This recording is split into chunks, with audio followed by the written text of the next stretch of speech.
What's up, everybody, and welcome back to the channel. And today we are discussing the return of the one and only AJ Lee. Because, of course, if you've been living under a rock, then you may not know she's back. Of course, was a fantastic reintroduction to her in the WWE universe on Friday Night SmackDown, and then, of course, once again appearing on Monday Night Raw. And I'm sure, judging by the reports, she's going to be here for a good little while as well. This isn't just a quick run in and out. This is potentially a multi-year deal that she signed on for. So, with that being said, me and Bragster are coming to you today to give our 10 picks of future opponents for this AJ Lee run now that she's back in WWE. We have separated our list together. We have had a bit of a chin wag, and we've managed to not have the same people, so we will be talking about someone different on each turn. So, with that being said, Bragster, take us on your first person on your list. I'm going to kick us off with a bang. Alexa Bliss.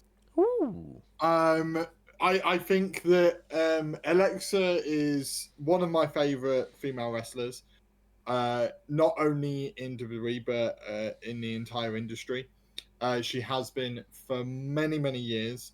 Probably properly at the top, like in my top 5, ever since the Elimination Chamber match where she did the promo afterwards. Brilliant.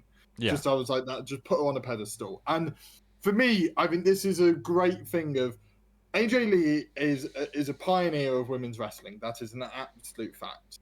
Another woman who's a pioneer of women's wrestling, especially of a smaller stature, is Alexa Bliss. And you can bring two of the best women's wrestlers who are of that sort of smaller stature and really sort of help pave the way for a lot of women who are coming through the industry now. I think it'd be really good just to see them both in the ring and see them do what they do. And like, they're also both really technical at times. And I think they can mix so many different styles of wrestling.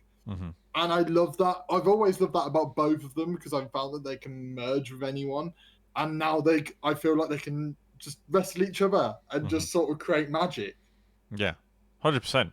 I mean, yeah. I mean, I guess we're going to be saying that a lot over the across the points of this list with everyone involved. But yeah, certainly, if you take into the fact, obviously, Alexa's return this year and how hot she's been with the crowd reactions, and she's making this sort of frenemy tag team thing with Charlotte work. So we'll see how long, obviously, that goes on for. Maybe that's a future Mania match. We'll have to wait and see. But certainly in terms of how you're describing it, and obviously AJ Lee and Alexa kind of, it sells itself really, and is something I think a lot of people would want to see. So with that being said, I will start my list off, and I'll just start from the very top. We'll start with the number one, probably the biggest babyface, the number one superstar probably in the entire company. It's Rhea Bloody Ripley. Like, how can you not have this list and put Rhea on it? The accolades speak for themselves. She is probably the biggest star that there's been, really, I would say, on the women's side in the 10 years since AJ's been away.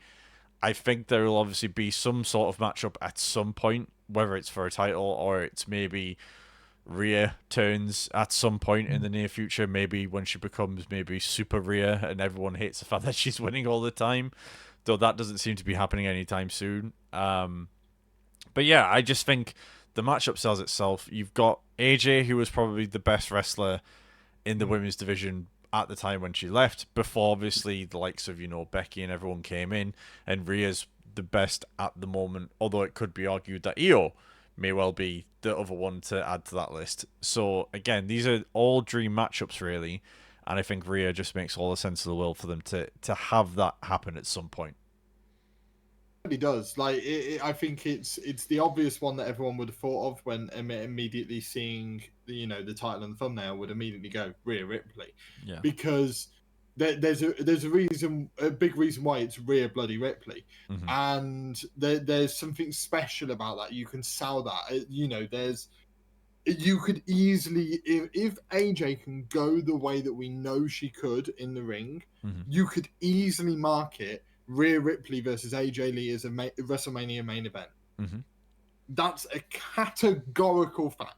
Mm-hmm. They're both so popular amongst not only wrestling media, but general media beyond that, Mm-hmm. that you could easily market that as a WrestleMania main event with the correct build behind it. And it honestly wouldn't surprise me if a year or so down the road, when the ring rust is off on AJ, we go ahead with something like that, heading into something like Mania, because as it sells itself, it would sell tickets. You could sell a pay-per-view based off that match alone. Mm-hmm. That's how big a star Rhea Ripley is. Yeah, 100%. And yeah, it's a star attraction for any show, especially the show of the Immortals. So yeah, we'll wait and see when that one comes along, and we'll be very excited when it does. So with that being said, Bragster, take us to your second name on the list. The second on the list is, I think, a pretty obvious one, and that is Roxanne Perez. At the moment, whenever you go, oh, we need a dream match opponent for somebody, Roxanne Perez is pretty damn high on my list for every single person on the roster, because she is that good and she has youth on her side, and she is going to be around for years and years and years to come, and to the point where she could become as big as someone like AJ Lee. Now, you think AJ Lee's been away for what, over 10 years at this point? Yep. And, and at that point, you could then go to the whole storyline of AJ obviously going, well, I've been in your position. I've been young on this roster trying to compete with, the veterans that are there, and I made a name for myself like you're doing, etc. And the story writes itself, let alone included the real life stuff where, and that says a lot. It's like, this is not only to do with real life, because there's a lot they can play off in terms of, in terms of the real life stuff alongside the wrestling stuff. It's they sort of match up with one another so well that you can tell a really compelling story between the two. Yeah, 100%. And yeah, I think that's where the attraction is on that one for me, is that real life stuff. She's been such a big fan of her growing up. I think it was the photo got put out on Twitter of like when Roxanne was 12, and obviously now 11 years later, like 23, and it's and the thing that I think everyone won't necessarily forget, but I think people might not necessarily discuss with AJ Lee, is she's still only 38, so she's still pretty much like, and she's had 10 years off, so it's not like she's gonna have bumps and bruises from the previous stint, but she's not gonna have the scar tissue maybe that everyone else has. So there will be plenty of quality matches to get out of it, and someone like Roxanne Perez can obviously feed off the fact that she's getting a big push that she's been getting all year with the Rumble, Elimination Chamber, Money in the Bank, all that stuff. And then if she faced off with AJ Lee in the next year or two, that would probably be the biggest match of her career so far. So yeah, makes all the sense in the world. My next name on the list is kind of based off what's happening on TV at the moment, and I think where they may be going in terms of maybe a future title holder, but also someone I've always been a big fan of, and that's Asuka. I think the way they're going is obviously they're setting up the Io Stephanie match at WrestlePalooza, but I feel like Asuka may be shortly after that with a heel turn, or a full blown heel turn, because she's already acting like a heel anyway to Io and Kyrie. Obviously, the infamous meme now of Kyrie's name getting screamed off camera, which everyone's very amused by, including Asuka, who tweeted out that Simpsons meme the other day. But I think also in terms of the dynamic of it's obviously Asuka's history in WWE has really been built on the past, not necessarily the past couple of years with a long-term injury, but obviously after AJ left and Asuka came into NXT, the massive long undefeated streak, and has really been one of the bigger names and worked her way up, similar to what AJ had to do. So there is that sort of mirror image there. But I also like the idea that if Io does get the belt and then loses it to Asuka, that Asuka has this win over Io, and then maybe you have AJ win the Rumble, and then that could be a matchup in and of itself. But also, I think it could be a matchup at the Rumble in a title match between the two of them. So, yeah, big fan of Asuka, and obviously a huge fan of AJ Lee, because I've obviously predicted she's coming back multiple times this year, both at the Rumble and at Evolution. Obviously, it came a little bit later, but that's fine. But yeah, I think Asuka would be a great matchup for her, and it would be a nice marquee matchup for her to have that we haven't really seen Asuka have for a while, even before she had that injury, because she was in is it the Kabuki Warriors that she was in with Kyrie beforehand, and obviously she was kind of in the tag team scene before that, so a nice, real big matchup for her to have, especially if a title reign were to come along. Yeah, and I feel like there's not many that we could name where I would actively say I'm well on board with AJ losing. Yeah. Bar this match. I think that, like, if Asuka's to win that title again, I want to see NXT Asuka. I want to see Ruthless Asuka. I want to see the Asuka that wins matches no matter what. And I think that feeds into Triple H's booking really well. I think that, you could then go on this monstrous title run that then leads to the big downfall of the heel. As you said, possibly from someone like Io. How to establish an undefeated streak is beating an absolute legend, right? And AJ would lose nothing if it comes, as you said, around the Rumble time, or even the show before, maybe Elimination Chamber or something, where it's sort of built up, and it's sort of like, okay, this is like the final stopgap, and you're thinking, right, AJ is obviously going to win, and then bang, Asuka wins. And AJ Lee can play off the fact that she's rusty in the ring. She hasn't had a title match in X amount of years. We can go through the classic storyline that we did with Punk. We literally did that with Punk. Why not do it here? That, and I think Asuka's like the perfect opponent to show that ruthlessness of. Almost like that Gunther-esque, I guess, is the best comparison I've got from something that's happened recently of I'm going to beat you. I respect you, but I'm going to beat you. Because yes, I appreciate everything that you've done, but quite frankly, I'm the one that's on top of the division now, not you. And that can be a real turning point. Just when AJ Lee's working her way up, that can be the little thing that sort of drags her back down, and then she has to build herself back. The bump in the road sort of thing. Yeah, the bump in the road. I think that it'd be a really good one, and it would also feel like, it's not like a lot of bumps in the road that seem to happen at the moment where they have to then get that win back. That win doesn't have to come back before she wins the title. That can be AJ Lee wins the title, Asuka's the first opponent. Why? Because Asuka beat her. And that's how you do it. I think there's so many avenues they can go down that interest me so much, way more from a maybe storyline perspective and the in-ring perspective, maybe less. I feel like it's the perfect stopgap feud for both of them that would blow everyone out the water. Yeah, 100%. Agree 100% with everything you're saying there. So, moving on from Asuka and potential feud with AJ Lee, who's the third name on your list? The third name on my list is UK's favourite, Bayley. I think that with Bayley, quite frankly, she's my favourite horsewoman. And I'm saying that out loud, and I realise that's on the internet, and I realise everyone's going to hate me. Why are they going to hate you? Because it's very rare that people have Bayley top. Especially given the fan base, the likes of Mercedes Moné and Becky Lynch have. Sorry, Charlotte, but everyone doesn't like you because you keep winning.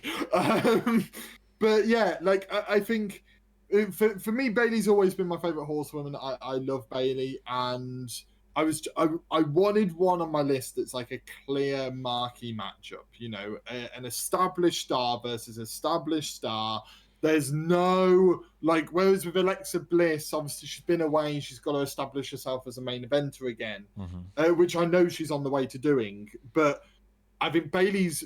I was trying to think of somebody that is a main eventer, has been a main eventer for years, has that established, and then AJ Lee can walk into that sort of motion. And I think, and for me, Bayley's the one that tantalizes me the most.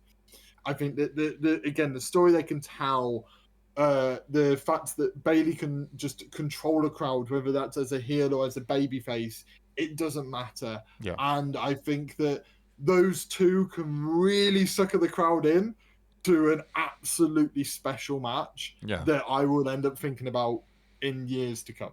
Yeah, 100%. I mean, I also think the added wrinkle to this is we don't know what Bayley's going to look like in the next few weeks, because obviously the promo packages have all been sort of teasing of, is she going left or right? Is she going good or bad? Or is she going to be something in between? Who knows? Yeah. And I think that'll all be answered fairly shortly, because I think she's due to appear on one of the next couple of shows, if I remember rightly from watching Raw and SmackDown this week. But yeah, I think it's a very interesting matchup. I think there's the element of, you know, the crazy element that AJ brings to a character. I think you can have maybe a little bit of that with Bayley this time round as well, and sort of the torment she's going through in terms of not knowing which way she wants to be. But yeah, I mean, it's funny you say that about Bayley being your favorite horsewoman, because she's my favorite horsewoman as well. Like,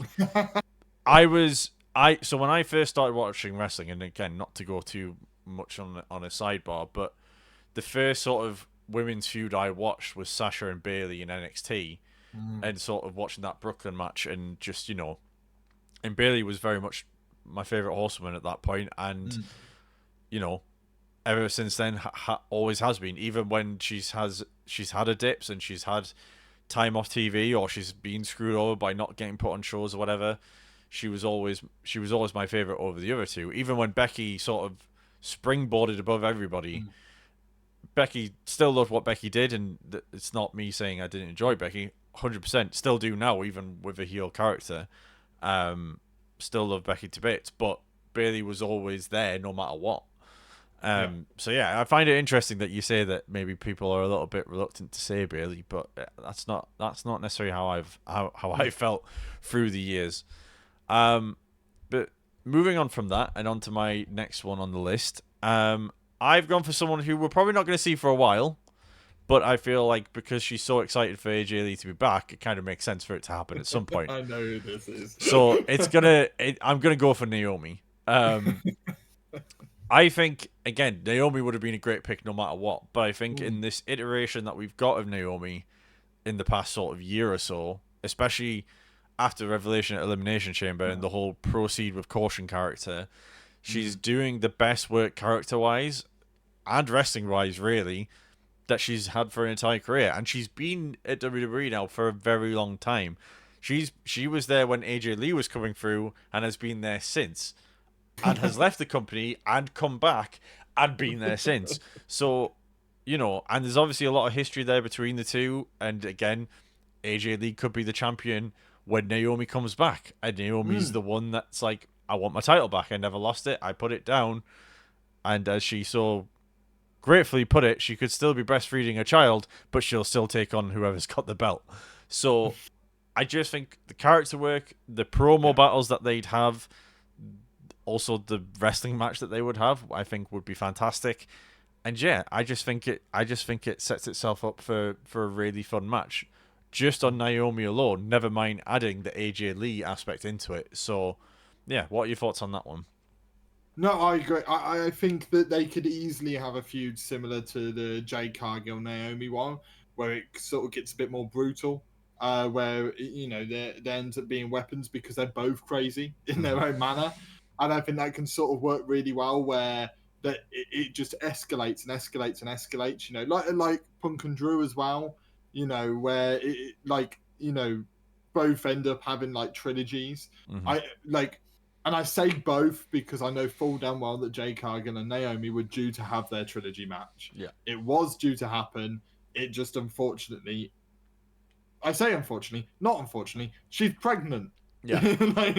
So that the end of the trilogy is not happening just yet, but they were both set to be trilogies, and I think that you can have a very similar aspect here, where first match, you know, is a singles match, but it kind of ends weirdly, and then the second match builds it up, and then the third match is just completely brutal. And because one of my favorite matches this year is Naomi versus Jade Cargill. I really, really enjoyed that match, and I think that you could create similar magic here with very different spots, because obviously neither of them two are the powerhouse. So instead you end up with a different style, a more maybe fast-paced style than what we got there, and I love that. And that means that they can tell such an amazing story in the ring that then gets the crowd hyped because they're both just going at each other. Yeah, it'd be so good. Yeah, 100%. But yeah, again, probably one we won't see for at least a year or two. Obviously with Naomi raising her and Big Jim's little ones. So yeah, we'll see if that comes up down the road. So who is fourth on your list, Bragster?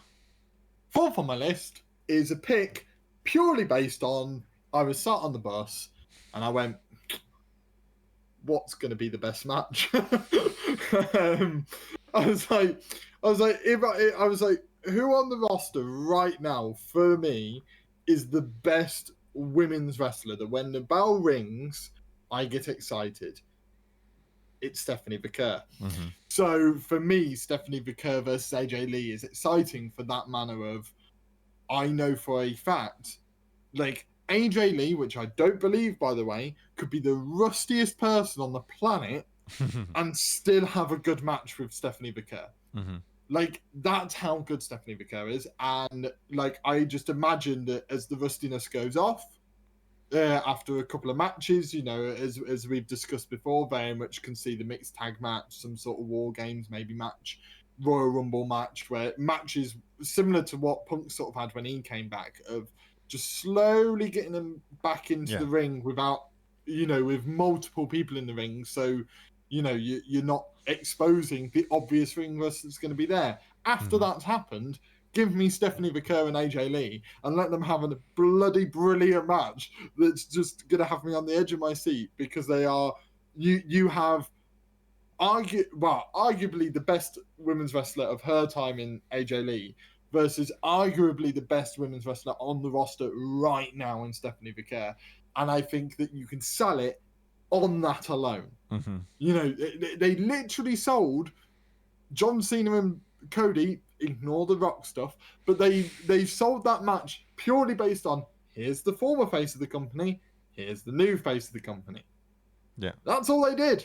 That's all they had to do. There are so many feuds where it doesn't have to be complicated. There's so many that we've named where it has to be more complicated than that. Not this one. You were the best, you're not anymore because I'm the best. Yeah. Done. That's your feud. And it just, give it to me. Yeah, I must admit, when I was writing sort of my names down, Stephanie was the very first one I wrote on the list. For those exact reasons that you've said. I think it writes itself. I think she is obviously frustratingly probably for her and for us as an audience, she's not really been on TV that much because of obviously varying other factors, like injuries and Naomi obviously being out or taking some paternity leave basically. So there's been outside factors which again don't necessarily happen every day in wrestling, and it's obviously affected her sort of initial rise into the main roster. That being said, whenever she's on screen behind the scenes, she always gets a loud reaction. You can hear it on the feed. So again, I don't think it's necessarily going to be a problem that when she does come back and she finally wrestles at WrestlePalooza, she's going to get that big reaction. So I don't have any sort of issues with that being the case whenever it comes to a matchup with AJ Lee. And probably by the time we get to that point, she'll be even sharper, better, have a bigger reaction, and be able to mix it up on the mic again still, as we already know she can with AJ on the mic as well. So yeah, very much looking forward to that encounter when we get it.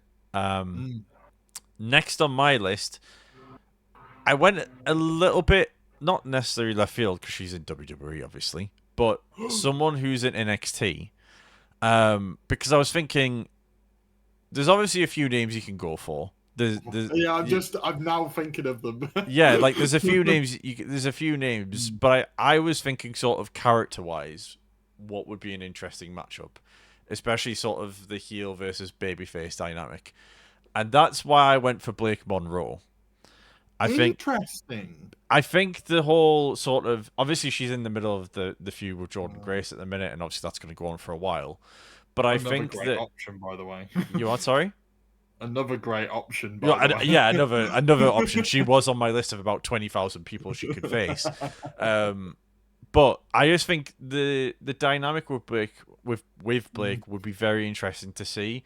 You can play off sort of that inferiority that Blake has looking down upon AJ, and AJ obviously having dealt with that sort of her entire career, building off that again, and sort of not necessarily being the underdog, but sort of having to rise above that and be above that, and sort of give Blake her comeuppance maybe. Again, I think there's a few things that need to that sort of have to happen, but I don't necessarily see Blake being in NXT for that long. Similar to Jordan Grace, I feel like she'll be on the main roster potentially after WrestleMania, and could be one of those people that you maybe, if AJ has a title or needs an opponent after Mania and is building some momentum or wants to give some rub to an up and comer, I think Blake is probably one of the bigger names you can give a rub to down in development. I say development. I don't really see NXT that much as development with certain people, and Blake is one of those people. And I just feel like there's a lot they could work on in the dynamics and obviously promo battles, wrestling, whatever you want to call it.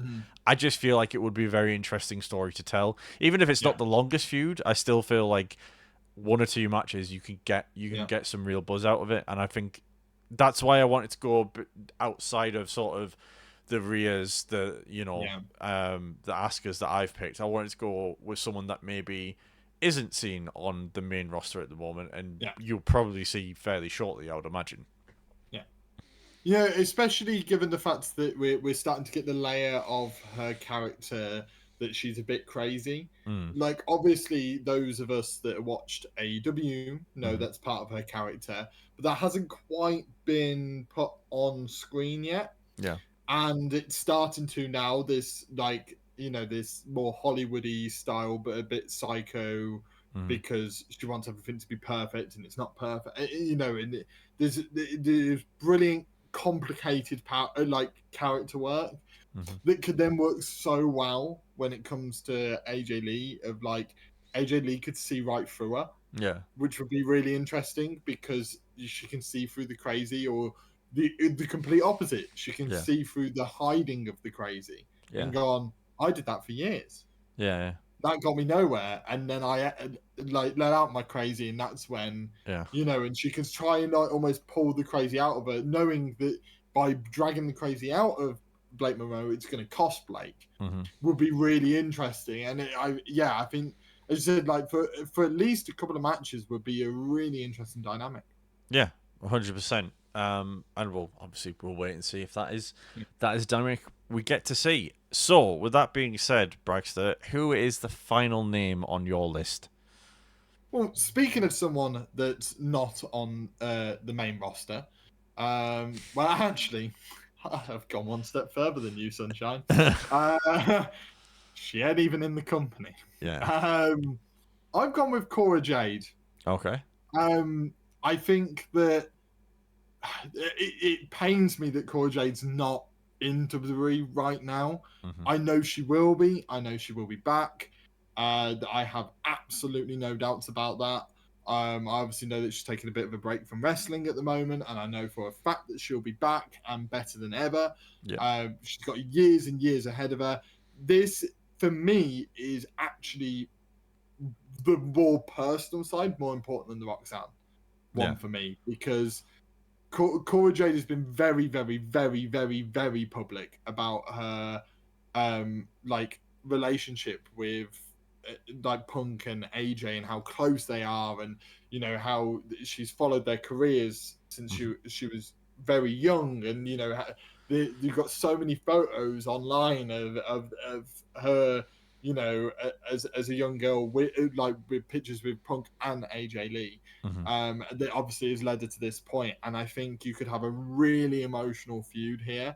And given the situation we're in now with Cora Jade, I'd really like to see just a two people who love to be in the ring together type story, Yeah. where we don't see it that often, but two people who really respect each other and are like, no, let's wrestle a match that we know we can wrestle.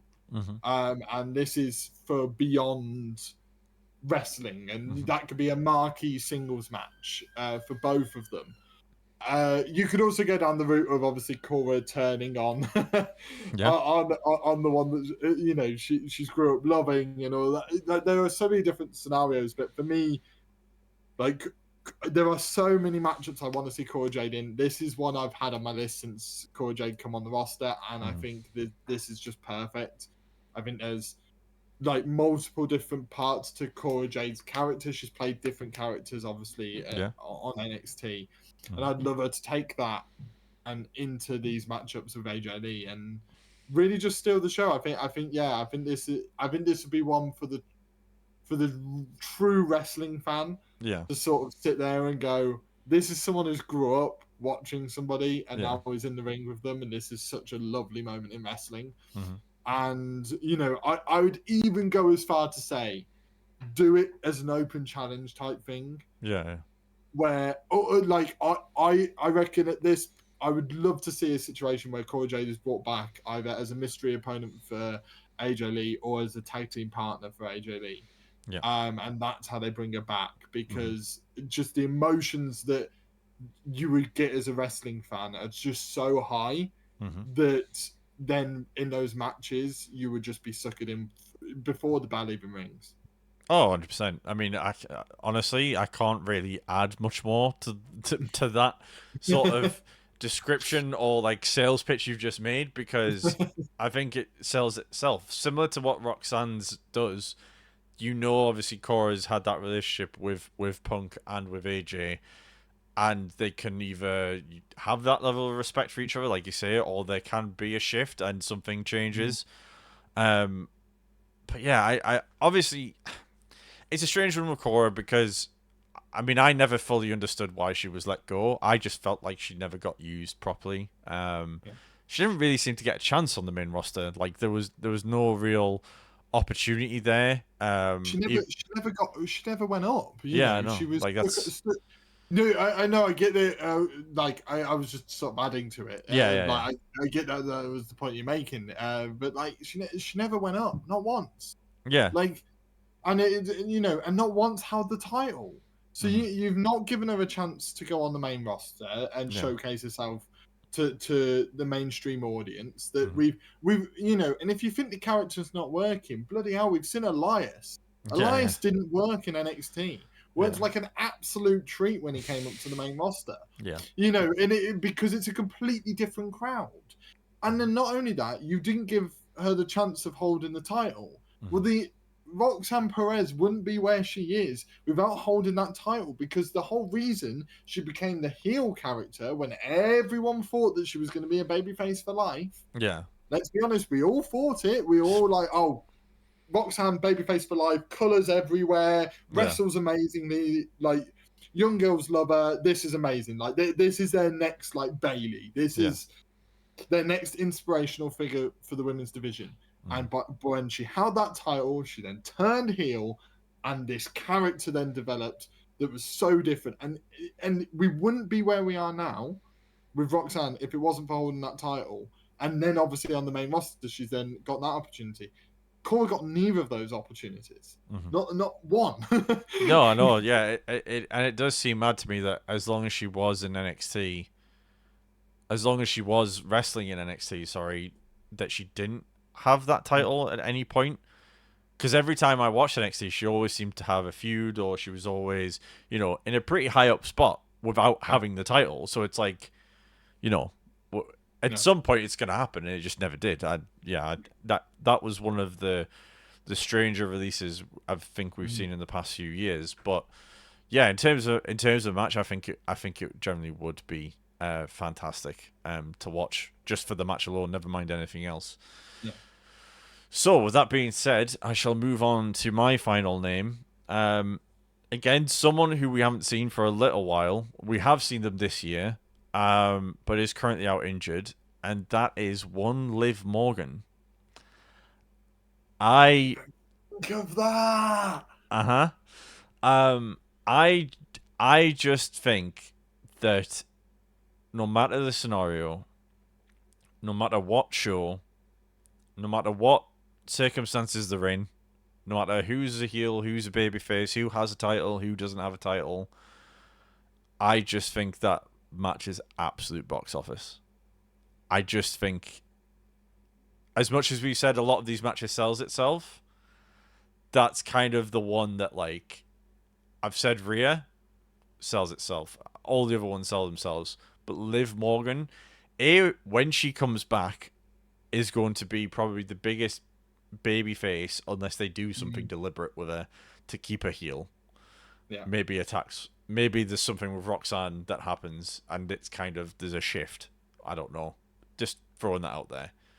Or maybe Liv comes back Bayley-esque with her own little faction, leaves the Judgment Day. Judgment Day turned face as a result. Liv has her own up-and-comers that she brings up with her and she's the leader sort of thing. I cannot state enough, and I've said it when we first started this podcast, Liv was usually in my top 2 or 3 wrestlers of the week, or best match of the week, or best promo, or just best overall performer. Yeah. There's a reason why 2024 was the year of Liv. There's a reason why 2025 probably should have been part 2 of the year of Liv, until obviously injuries happened and she obviously dislocated a shoulder in a totally freak accident and bump that didn't even look like it should have had that sort of outcome. But that being said, her shadow has loomed over the majority of Monday Night Raw in various shape and forms, whether it's being out of the title picture and sort of like, well, she's usually in there. Rhea's kind of missed the fact that Liv's not been there, even just to be sort of look at in the background. You've got, obviously, Dirty Dom, Judgment Day, the Roxanne dynamic there. But I also think in terms of the matchups that you would get with AJ would be fantastic. I think there's a real dynamic there that could be utilized. I feel like the smarminess of Liv as well. Like, we've seen a little bit of it with AJ and Becky back and forth. I think Liv takes that to a whole other level. Especially in the current heel persona that she's got. Yeah. And maybe you can make that work on a babyface side. I'm sure you can in some way, shape or form. Much more intelligent minds than mine can probably think of it right now than me. But I just feel like Liv can make anything work. And even if maybe AJ is having an off day, which I don't think she will, she'll still have a brilliant match. But them two at the top of the game with, like you said before, AJ maybe shaking that ring rust off. I mean, come on. It's absolutely box office. Now, if I was to pick out of my 5 that I've said to have that Mania match with, title, no title, anything in between, I think Liv would be my pick, to be honest. Yeah. No, yeah, I agree. I mean, Liv Morgan was one I didn't even think of again because she is on the injury list. But Liv Morgan is the second coming of AJ Lee. When you really think about it, like the mannerisms, the skipping, the laughing, the sitting on the rope dynamic, it's all there. And you can just, I can see the feud in my eyes now where they mirror each other. Like every time they copy each other, like their poses and stuff. Like one gets one up on one brawl, one gets one up on the other brawl, but they both use the same pose to sort of tease each other. Yeah, it's brilliant. It's as you said, right itself. It's just genius. Yeah. And the dynamic of AJ was never supposed to be top dog, as it were. Yeah. Liv, I don't ever think was ever considered to be that. Like, No. She had a rough ride in NXT, and when she came up, she obviously was in the Riot Squad. Riot Squad, yeah. And that was kind of like when Ruby Riot left. She was kind of left to be on her own. But she worked her way up. She became the dependent one of who they could rely upon in big matches to Yeah. sort of carry it through. The Royal Rumbles, I think, all spoke for themselves. The Elimination Chambers, all these big moments that she had, and then finally gets a due and is probably at the time during that year of Live was probably, I would say, more popular than Rhea. Like at Yeah. times, like No, even literally. even though she was the heel, it was still. I think Liv's reactions were louder than what Rhea had, Yeah. which is saying something because Rhea's are probably the Yeah. loudest on the show non-stop, which means that when she comes back, surprise or no surprise, it's going to be monumental in terms of the noise that comes out of that crowd. No, Um, literally. and I just think that whether it's AJ chasing a title off Liv, whether it's just, they knock each other out of a rumble, maybe there's just something happens in one of the fights, or someone gets involved when they shouldn't. Any storyline they go with, I think, will be absolute money and be pure Yeah. gold to watch. Um, and yeah, like you said, the mirroring of each other, I think, is something that could be really fun to watch as well. So yeah, that's where I'm going to leave it with my list. Of course, there's a bunch of other names that we haven't mentioned. Of course, there's rumors of Paige coming back. There's the whole history with Nikki Bella you can play off of if Nikki does turn heel, like she's suggesting she would quite like to do. There's obviously Becky. We didn't mention her because she's already in the feud pretty much, so there's no point mentioning her. Charlotte could be really something we could dig into. Nia, Jade Cargill, all these people that you could really get into. It just opens up so many avenues her coming back. And when people say there's dream matches to look for, there are dream matches you don't even have to look for. They're just sitting right in front of you, left, right, and center. So yeah, let us know down in the comments who you would most like to see AJ wrestle with, whether now or at Mania, Rumble, whenever it is, because we would love to hear your thoughts in the comments. And as always, folks, if you've enjoyed today's video and discussion, hit that like button. And as always, hit that subscribe button. And we'll see you on the next one. Thanks for watching, and we'll see you soon.